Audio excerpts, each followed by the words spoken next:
बोलो सगुदेव भगवान की जय। योग योगेश्वर महापुर रामलाल जी, योग मार्तन मुल्केश्वर भगवान, हम सभी के प्राणाधार सस्वरूप देवदयाल भगवान जी के श्री चार पावन चरण कमलों में हम सभी बच्चों का साष्टांग दंडवत प्रणाम स्वीकार हो। हे प्रभु, आप जी के चरणों में हाथ जोड़कर विनती है कि आप इस सत्संग में पधारे। हर एक भगत के खट में हे प्रभु, आप दिव्य स्वरूप में, निराकार स्वरूप में विराजमान है। इस सत्संग का आनंद हम सभी बच्चों को हमारे घट में बैठकर आप जी दे रहे हैं। आप जी के चरणों में करबद्ध विनती है, हे प्रभु, इस सत्संग में जो बुलवाएंगे आप जी बुलवाएंगे, जो ज्ञान देंगे हमें आप जी ज्ञान देंगे, और ऐसी शक्ति दे, हमारी बुद्धि ऐसी बना दे कि आप के दिए हुए इस ज्ञान को हम अपने जीवन में उतार कर आप जी की प्रसन्नता का पात्र बने। आप जी की प्रसन्नता को प्राप्त करना ही हमारे जीवन का एकमात्र ध्येय हो। जन्म जन्मांतरों तक हम आप जी के भगत बने रहे, आप जी हमारे भगवान बने रहे, हमेशा हमेशा, हर जन्म में, हर पल, हर क्षण। हे प्रभु, आप जी की कृपा दृष्टि हम बच्चों पर पड़ती रहे। इसी प्रार्थना के साथ प्रभु आप जी से आज्ञा मांगते हैं कि आज का सत्संग आरंभ करते हैं। बोल सगुदेव भगवान की जय। आज के इस सत्संग में, सत्संग का जो मेन लक्ष्य है, आज के सत्संग का जो मेन टॉपिक है, जो मुख्य बात है, वो क्या है कि आत्म समर्पण। आत्म समर्पण का मतलब क्या है? आत्म समर्पण हमने किसको करना है, क्यों करना है, ये आत्म समर्पण होता क्या है, आत्म समर्पण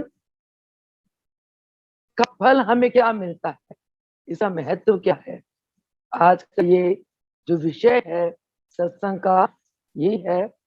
हमारे गुरुदेव फरमाते हैं कि हम सभी को पता है कि हमारा जीवन क्षणभंगुर है। क्षणभंगुर किसको कहते हैं? कि जो कल था वो आज नहीं, जो आज है वो कल नहीं रहेगा। क्षणभंगुर जो टेम्पररी है, अस्थायी है। हमारा जीवन दिन प्रतिदिन बदल रहा है, अस्थिर है, क्षणभंगुर है। परंतु इसमें एक चीज है जो स्थायी है, जो शाश्वत है। वो क्या है? वो वर्तमान, प्रेजेंट। अतीत हमारे हाथ में नहीं था, अतीत में जो हो गया हम कुछ नहीं कर सकते हैं। भविष्य में क्या होगा वो हमें पता नहीं। वर्तमान हमारे हाथ में है। महाराज जी फरमाते हैं, इस वर्तमान को सुख से जियो।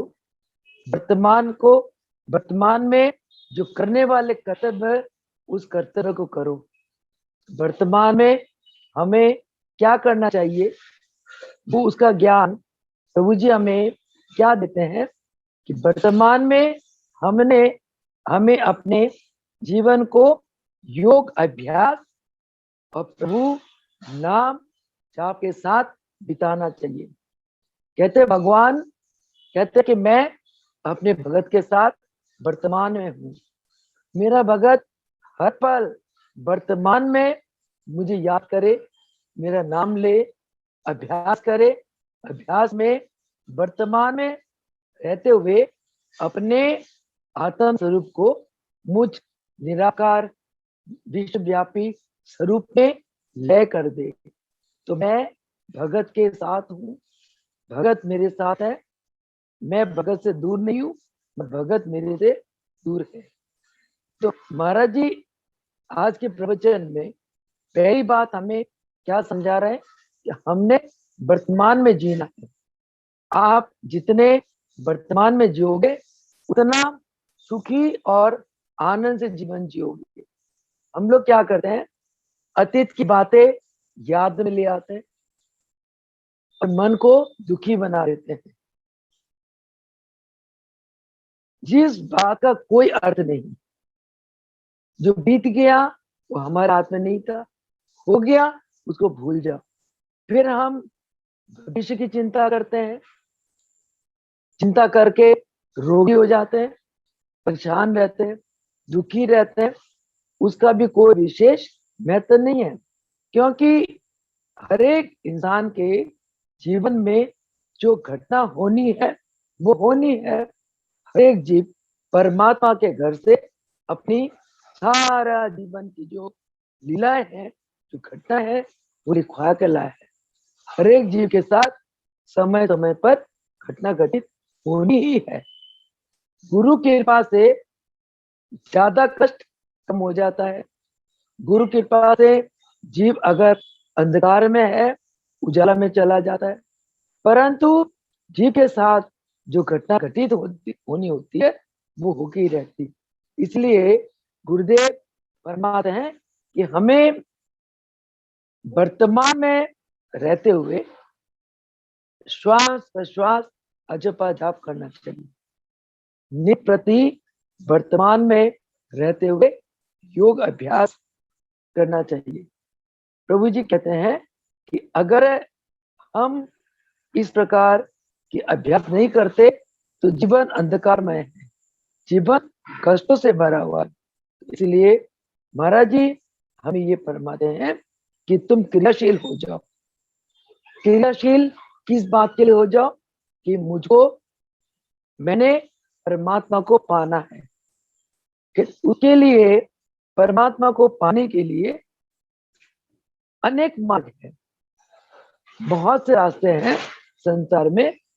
प्रभु बताते हैं, गुरुदेव बताते हैं, सभी रास्तों में से सबसे प्रधान जो महत्वपूर्ण रास्ता है वो योग मार्ग है।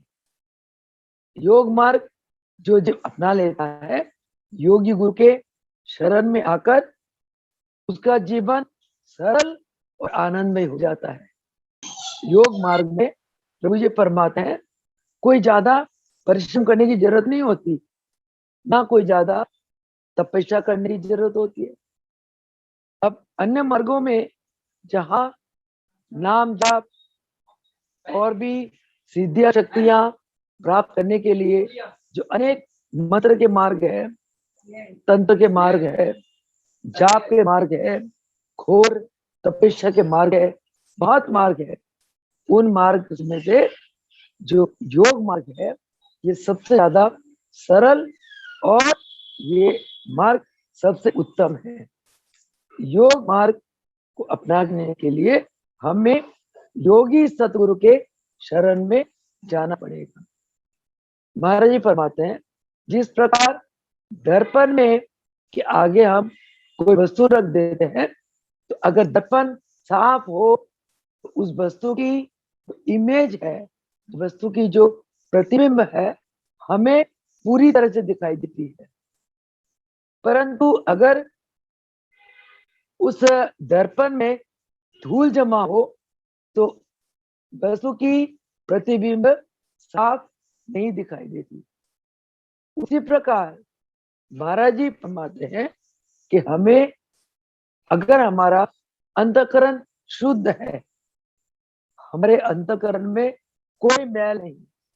मैल हम किसको कहते हैं? मैल हम कहते हैं राग, द्वेष, काम, क्रोध, लोभ, मोह, ईर्ष्या, हिंसा, इनको हम मैल कहते हैं। अगर हमारे मन में ये मैल है तो उस मन में हम अपनी आत्मा की प्रतिबिंब स्पष्ट नहीं देख पाते और ना परमात्मा के हम दर्शन कर पाते। महाराज जी फरमाते हैं कि परमात्मा या आत्मा एक ही चीज है।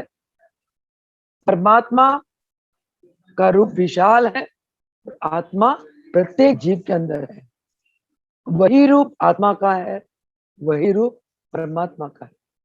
तो आत्मा या परमात्मा के दर्शन के लिए हमारा अंतःकरण अति शुद्ध होना पड़ेगा। फिर ये सवाल आता है ये शुद्ध अंतःकरण को शुद्ध कैसे करें? क्योंकि हम जब संसार को जानते हैं तो हम देखते हैं कि संसार में संसारिक लोगों के जो मन है उनके ऊपर मल विक्षेप आवरण का पर्दा पड़ा हुआ है। मल किसको कहते हैं? जिस मन के अंदर अहंकार हो। विक्षेप किसको कहते हैं?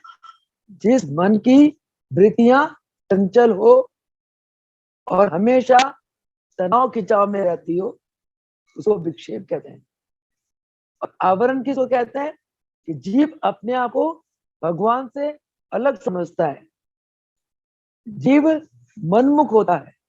तो मल विक्षेप आवरण का जो पर्दा संसारिक लोगों में है, इस पर्दा के कारण वो परमात्मा के दर्शन करने में असमर्थ है। अगला सवाल महाराज जी करते हैं कि ये मल विक्षेप आवरण का पर्दा कैसे हटाए? जब तक ये आवरण का मल विक्षेप आवरण का पर्दा नहीं हटाते तब तक हमारा अंतःकरण शुद्ध नहीं हो सकता। जब तक अंतःकरण शुद्ध नहीं होता तब तक हम भगवान के इस मन के दर्पण में भगवान के दर्शन नहीं कर पाते। जैसे आप समुद्र के किनारे बैठे हैं, समुद्र में चांदनी रात में बैठे हैं, समुद्र में खूब ज्वार भाटा आ रही है, आप चांद का जो प्रतिबिंब है वो नहीं देख पाते। जब समुद्र की लहरें शांत हो जाती है तब शांत समुद्र में आपको चंद्रमा की प्रतिबिंब बहुत स्पष्ट दिखाई देता है। उसी प्रकार जब मन की वृत्तियां, चंचल वृत्तियां शांत हो जाती है, उस शांत वृत्ति में आत्मा का प्रतिबिंब हमें दर्शन होते हैं, आत्मा का स्पष्ट प्रतिबिंब दिखाई देता है। अब अगला सवाल महाराज जी फरमाते हैं कि मन के ऊपर जो मैल पड़ा हुआ है, ये मैल को कैसे हटाए? इसके लिए न झाड़ू है, न साबुन है, न कोई रसायन पदार्थ है, कौन हटाएगा? उसके जवाब में महाराज जी फरमाते हैं कि इस मैल को हम कैसे हटा सकते हैं? केवल और केवल सतगुरु की कृपा से, उनके शरण में जाकर। जब जीव सतगुरु के शरण में जाता है, सतगुरु उसके मन के मैल को धो देते हैं और मन का अंधकार को दूर कर देते हैं। मन रूपी दर्पण के ऊपर जो पर्दा पड़ा हुआ है, गुरु की कृपा से वो पर्दा हट जाता है। इसीलिए गुरु का बहुत महत्व कहा गया, क्योंकि जब तक जीव के ऊपर, जीव के मन के ऊपर मल विक्षेप आवरण का पर्दा साफ नहीं होता, तब तक जीव माया में सोया हुआ है, मोह निद्रा में जीव सोया हुआ है। सोया हुआ जीव 84 के चक्कर में घूमता रहता है, बार बार माँ के गर्भ में आता है, माँ के गर्भ में आकर कष्ट पाता है 9 मास। माँ के गर्भ में जीव भगवान से वादा करता है, हे प्रभु इस मल मूत्र के गंदी थैली से मुझे बाहर निकालो, मैं आपका भजन करूंगा। परंतु बाहर आकर वो तेरी मेरी में, इस चकाचौंध बाह्य जगत में अपने आप को खो देता है। उसका मन तेरा मेरा और ये संसारिक चमकीली चीजों में मन आसक्त हो जाता है और वो धीरे धीरे भगवान को भूलने लगता है और भगवान को भूलकर वो अति दुखी होता है। इसलिए सदगुरु का महत्व है। गुरु शिष्य को ज्ञान देते हैं, गुरु शिष्य को नाम देते हैं, सेवा देते हैं, सुमिरन सिखाते हैं और शिष्य को योग मार्ग में आरूढ़ रखते हैं। योग मार्ग में आरूढ़ रखते हुए शिष्य के अंतःकरण को धो देते हैं और एक दिन शिष्य को परमात्मा के साथ गुरु साक्षात्कार करा देते। इसीलिए गुरु गोविंद दो खड़े आके लागे पाए, बलिहारी गुरु आपने जिन गोविंदियों में लाए। इसलिए शिष्य के लिए गुरु भगवान है। जो शिष्य गुरु को भगवान मानता है उस शिष्य पर गुरु की कृपा दिन दुगनी रात चुगनी बरसती है। जो शिष्य गुरु को नर रूप मानता है, एक महापुरुष मानता है, साकार केवल साकार स्वरूप मानता है, वो शिष्य अज्ञानता के अंधकार में डूबा हुआ है। शिष्य को चाहिए गुरु के सत्स्वरूप को सर्वव्यापी माने। शिष्य को चाहिए गुरु को विश्व का नाथ माने। शिष्य को चाहिए गुरु को अंतर्यामी माने। शिष्य को चाहिए गुरु को घट घटवासी माने, तभी उसका अंतःकरण शुद्ध होगा। नहीं तो शिष्य तेरी मेरी राग द्वेष में पड़ा रहता हुआ अपना जीवन को व्यर्थ गवा देगा। आगे महाराज जी फरमाते हैं कि हमारे धर्मशास्त्र उपनिषद क्या कहते हैं? अंतःकरण को शुद्ध करो। अगर भगवान को पाना है तो क्या करो? अंतःकरण को शुद्ध करो। पर ये अंतःकरण शुद्ध गुरुदेव कैसे करते हैं? हम आपको सभी को पता है, हमारे महाराज जी के चरणों में जब हम आए थे, हमारा अंतःकरण, हमारा मन इतना पवित्र नहीं था। हमारे मन में इतनी प्रभु के चरणों में इतनी भक्ति नहीं थी। गुरु के प्रति इतना प्रेम, इतना आस्था, इतना विश्वास नहीं था। महाराज जी ने इतना प्रेम, आस्था, विश्वास कैसे पैदा करा? जैसे हम गुरुदेव के चरणों में गए, हमारे जीवन में कोई कष्ट आया, हमने प्रार्थना करी, गुरुदेव ने अपनी शक्ति से हमें कष्ट से मुक्त कर दिया।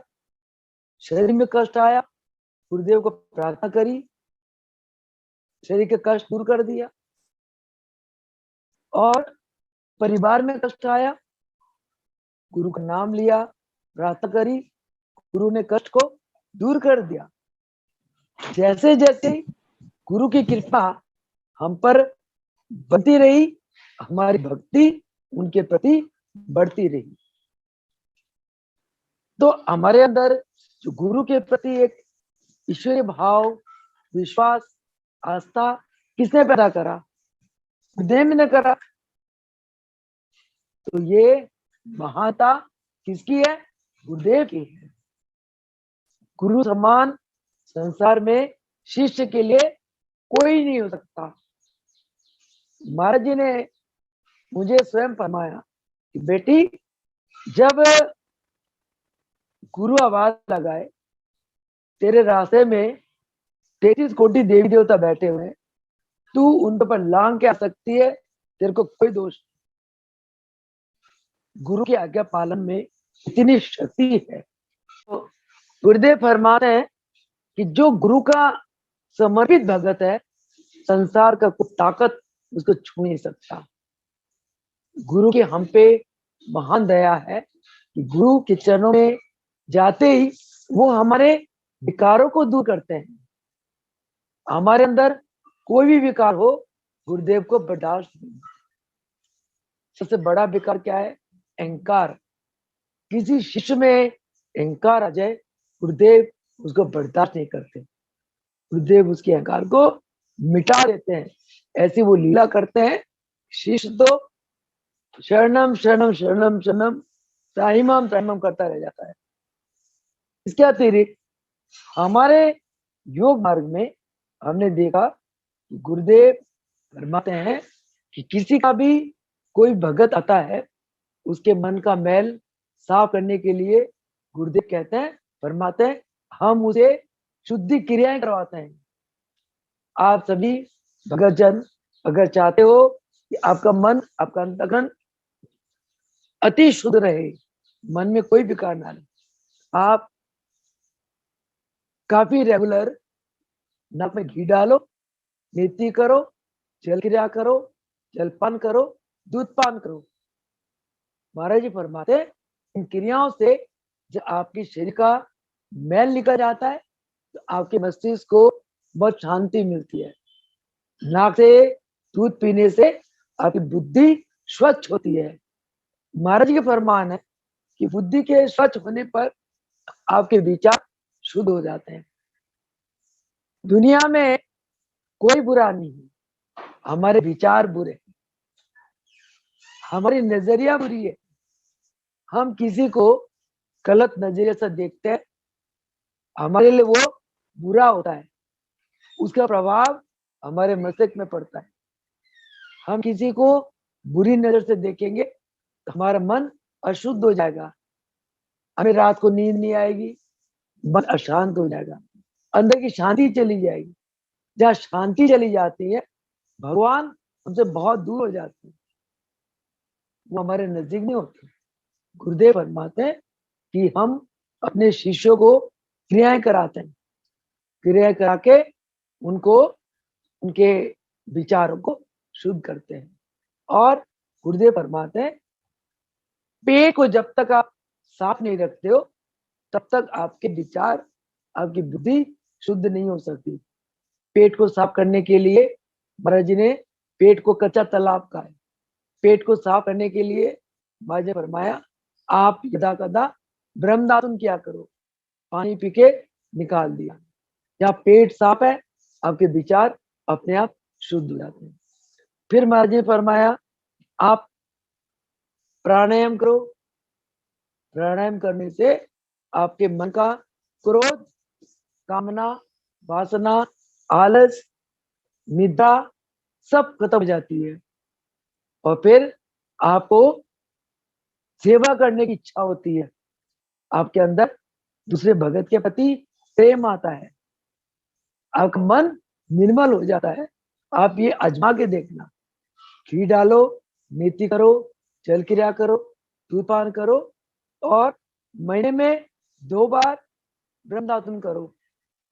आपके अंदर के काम, क्रोध, लोभ, मोह, अहंकार सब चले जाएंगे, आपके विचार शुद्ध हो जाएंगे और आप सेवा करोगे, पर हित में रहोगे। और गुरुदेव फरमाते हैं, जब मेरा शिष्य के अंदर ऐसे सद्गुण पैदा हो जाते हैं, सेवा भाव, प्रेम भाव, शील, संतोष, ये भाव जब आते हैं तो वो सेवा करते हुए मैं देखता हूँ, गुरुदेव फरमाते, मैं उस शिष्य के ऊपर दया करता हूँ, वो मेरा कृपा पात्र बन जाता है। अगली बात महाराज फरमाते हैं कि जीव को भवसागर से पार करने के लिए कोई ना कोई उसको, उसके अंदर एक इच्छा होती है, कोई ना कोई सहारा चाहिए। उस सहारा को हम कहते हैं वासना, अटैचमेंट, कोई सपोर्ट, सपोर्ट को हम क्या कहते हैं, वासना। वासना नहीं फरमाते हैं कि वासना जरूरी नहीं है बुरी हो, अच्छी चीज के प्रति इच्छा करना भी उसको वासना कहते हैं। जैसे हमारे अंदर इच्छा होती है सत्संग करें हम, ये अच्छी वासना है, भजन गाएं, अच्छी वासना है, प्रभु जी की आरती करे, पूजा करे, ये अच्छी वासना है, सेवा करें, अच्छी वासना है, रामायण पढ़े, योग दिव्य दर्शन पढ़े, गुरु गीता का पाठ करे, चालीसा पढ़े, ये अच्छी वासना है। हमारे परमात्मा है, जीव को कोई चीज को पाने के लिए उसकी बुद्धि में कोई ना कोई वासना रहती है। उसी प्रकार भवसागर पार करने के लिए जीव को क्या चाहिए, किस चीज की वासना चाहिए, उसको जीव को सतगुरु चाहिए भव सागर से पार करने। जैसे हम कोई नदी तैरना चाहते हैं, नदी को हम पार करना चाहते हैं, तो नदी को पार करने के लिए हमें क्या चाहिए? लकड़ी ले लेंगे या कोई रबड़ का एक वो पहिया ले लेंगे, कुछ भी चीज चाहिए हमें सपोर्ट कर पार करने के लिए। इसी प्रकार प्रभु जी फरमाते हैं कि जो जीव इस भव जल को पार करना चाहता है, उसको क्या चाहिए? उसको गुरु की सहायता चाहिए। गुरु के बिना भवसागर को वो पार नहीं कर सकता। इसीलिए जैसे ही वो साधक अपने गुरु के शरण में जाता है, तो उसकी आत्मिक विकास होने लगती है। गुरुदेव उसकी आत्मिक विकास बहुत तेजी से करते हैं, परंतु हमने गुरु बना लिया और गुरु की कृपा से हमारे अंदर आत्मिक विकास होने लग गई है। परंतु महाराज फरमाते हैं ये काफी नहीं है, ये पर्याप्त नहीं है कि हमने गुरु बना लिया, गुरु की कृपा बरस रही है, गुरु दया कर रहे, ये सब कुछ नहीं है। महाराज जी फरमाते हैं कि जब एक शिष्य को गुरु मिल जाता है, शिष्य का क्या कर्तव्य है? क्या कर्तव्य है? शिष्य का ये कर्तव्य है कि वो गुरु के चरणों में आत्म समर्पित हो जाए। जो भक्त आत्म समर्पित है, गुरु की कृपा उस पर अथाह बरसी है। अगला सवाल आता है, ये आत्म समर्पण क्या है? आत्म समर्पण का मतलब क्या है? अपनी बुद्धि को गुरु के चरणों में दे देना। बुद्धि के अंदर 3 बातें होती है। क्या क्या? नम्रता, जिज्ञासा और सामर्थ्य। बुद्धि कहता है हाँ मैं कर सकता हूँ। बुद्धि नम्र, अहम रहित बुद्धि नम्र होती है। और इसके अलावा बुद्धि के अंदर जिज्ञासा होती है, भगवान को पाना है, मुझे इच्छा है, ज्ञान लेना है, इच्छा है। तो बुद्धि के अंदर ये 3 बातें होती है। क्या क्या? नम्रता और जिज्ञासा और सामर्थ्य। कहते इस बुद्धि को जब हम गुरु के चरण में समर्पित कर देते हैं, तब हमारे मन में एक भाव आएगा। वो भाव क्या है? हे प्रभु, ये शरीर मेरा नहीं आपका है, ये मन मेरा नहीं आपका है, ये धन आपका है, ये परिवार आपका है, प्रभु ये मेरा जीवन आपका है। इस भाव को कहते हैं आत्म समर्पण भाव। ये भाव केवल शब्दों में नहीं, अंतरात्मा से क्रियात्मक होना चाहिए।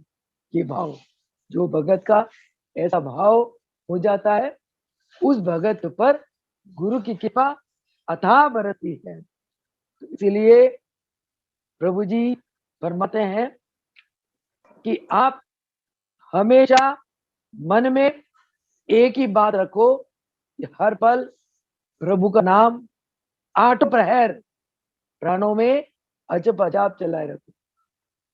गुरु की कृपा आप पर दिन रात बरसती रहेगी और आप अपने दृष्टि में गुरु के दिव्य स्वरूप को बसाए रखो।